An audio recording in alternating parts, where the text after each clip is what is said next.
Hi, thanks for being with me for the series of videos, today being number 10, that we've titled Leave, Cleave, One Flesh. We've been looking at this matter of leaving your mother and father, as in the verse that says a man will leave his mother and father and cleave to his wife.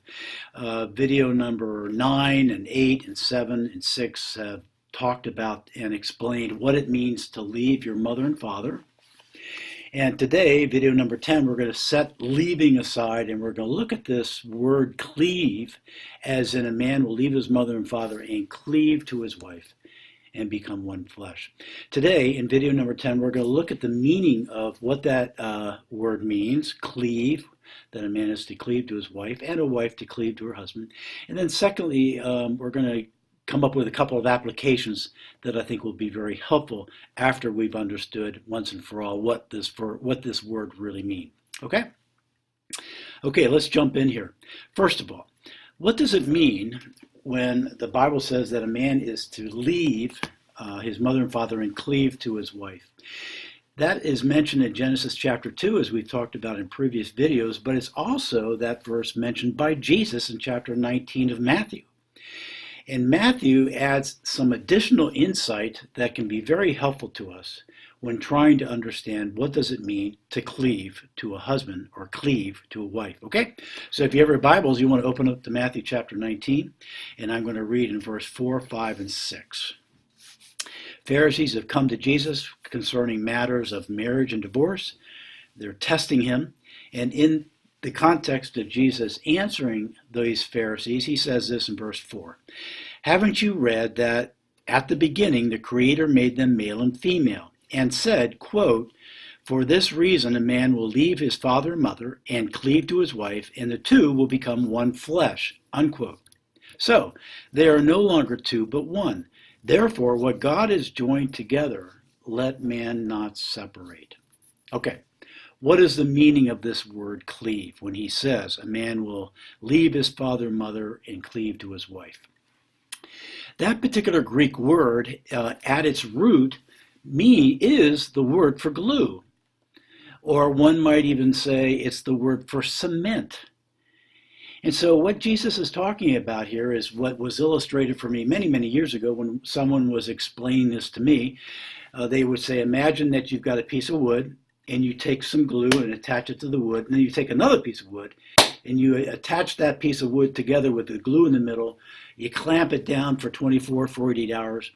When you come back to that piece of wood, it's now not going to be two pieces of wood. It's going to be one piece of wood, glued together, inseparable, permanently glued together. Now, let's just hypothetically say you made a mistake. It was the wrong piece of wood. So you do the very difficult work of tearing that piece of wood apart.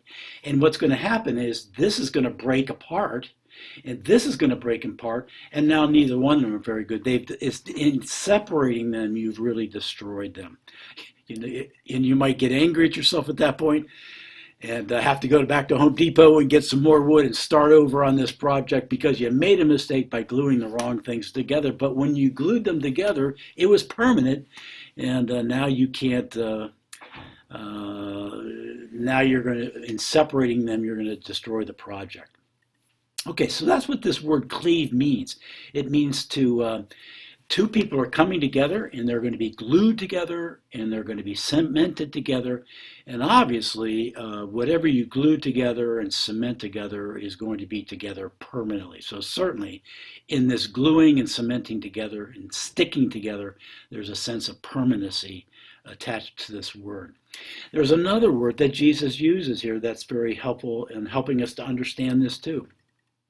So he says in verse 6, so they are no longer two, but one. Therefore, what God has joined together, let man not separate. Okay, now what does this word joined together? What God has joined together.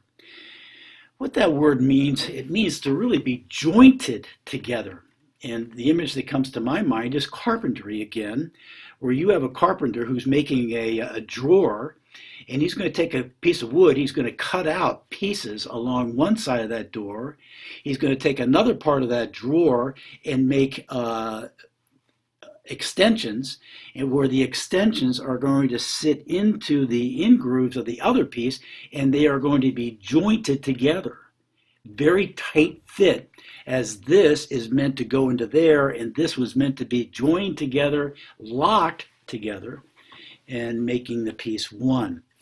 Sometimes carpenters do that, but they glue first, then they joint together the pieces of wood, making it even tighter.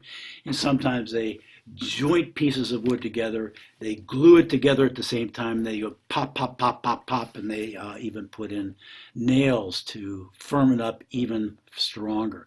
But that's what Jesus is saying, that God has jointed together, glued and jointed together this couple, and this was his plan, and this is what it means to cleave and to come together and to be joined together. There's a permanency to this attachment too. Those whom God has jointed together are meant to stay together, and there's a permanency there. Number 3, in helping us to try to understand what cleave means, you'll see that Jesus says, and so they are no longer two, but one. So Jesus is saying these two people, when they come together in marriage and they glue and they're jointed together, the two now come together and they are emotionally, physically, sexually, financially, psychologically, materially, they have bled together, and now there is a one, the two have become one, they're no longer two. And obviously, underlying all that as well is not only a lock together, two people locked together, being one, previously being two, but now they're one, because they are locked together and glued together and jointed together, but there's a sense of permanency as well. Okay? That's what this meaning of the word is. Glued, jointed together, and becoming one, emotionally, psychologically, and otherwise. Now, one application that we want to draw from this. The application is this. Obviously, children are not glued to their parents and jointed together with their parents, because this is this process of cleaving and being jointed together and becoming one is not something that you do with your parents. A daughter is not glued together to her mother.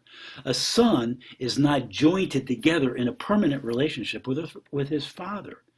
And vice versa, a daughter is not jointed together with a father, nor is a father jointed together with his daughter. No, they are attached and deeply and for a long period of time, 20, 25 years. But at some point, they detach from mother and father so that they can permanently be glued to and jointed together with a new husband and a new wife. So that's why we're told that men and women leave their mothers and fathers, because that relationship is temporary. It's long-term, but it's temporary. It's not meant to be a permanent gluing together. It's never described that way. They are together, but they are meant to leave. And when they are to leave, and that's not easy, that's difficult, but they're leaving a temporary situation to a permanent situation. So the son and daughter are to emotionally and otherwise leave, and the mother and father are not to hold back as though there is a gluing going on that they don't want to separate from. No, they were meant to leave, and so the mother and father need to understand the temporariness of their relationship with their son and daughter and let them leave. And that's the right way to do this according to God. Okay, same way with best friends. Best friends can be around for a long, long time, but it's not permanent. There's no gluing. There's no jointing together. Eventually, the best friend has to leave that best friend so that they can be joined to his wife. And so there's an unattaching going on to the best friend, similarly with a wife who unattaches with her girlfriend so that she can now glue herself and attach herself and join herself properly, deeply, and permanently with this new man. She's joining herself to a husband, and he's joining himself to a wife, and they are going to have a deeper, more unique relationship than they've ever had before. deeper, much deeper than what they had with mother and father and with their friends and otherwise. Here's another application. Often it's not unusual for a wife to show up in counseling and say, I feel like my husband is married to his job. Well, why would you say that? He spends long hours there, his priorities there, his commitments there, his affections there, his emotionality there. He's just consumed with his job, and I feel like I've lost my husband. Well, if that's accurate, if the wife's accusation and assessment are accurate about that, that man is doing something very, very, very sinful. Because at the wedding ceremony where he glued, verbally committed and vowed and promised to glue himself to his wife and the wife to the husband, but now he's torn himself away and attached himself and glued himself to an organization, which is possible to do. Well, that would be a very, very sinful thing to do. And hopefully he would listen to his wife, but oftentimes doesn't. And the wife would have to get other people involved in trying to bring this man to his senses and to realize that he now needs to leave that organization and come back to his wife and live out those vows that he made when they got married. I hope this is helpful to you. It can be. This is very, very relevant to almost every couple that gets married.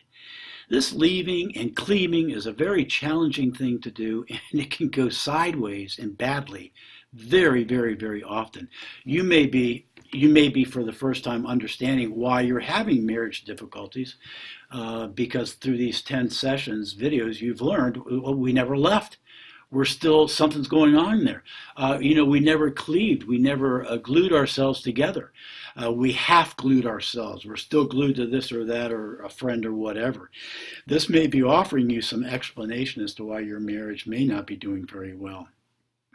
Certainly, you would want to pay attention to these things if you're a young man and a young woman wanting to be married, but understanding in order to do it properly and biblically in the way God wants, these lessons can be very, very helpful to you. If you're engaged and you're getting premarital counseling, well, you would want to pay attention to these videos on leaving and cleaving, and certainly knowing for certain that you're ready to do this, and you want to make sure that your fiancé understands this and they are completely on board on wanting to do this as well. You may be a married person, but your marriage may be struggling, and maybe an explanation why is in these videos that we've looked at already about leaving and cleaving, and perhaps you're understanding that you really haven't done it well yet, and there's more work to really be done. But I hope that's helpful to you. This is video number 10, and number 11 and probably 12 and possibly 13 is also going to be looking more deeply and applying other things to this matter of cleaving to your wife and cleaving to your husband. Hope to see you in video number 11.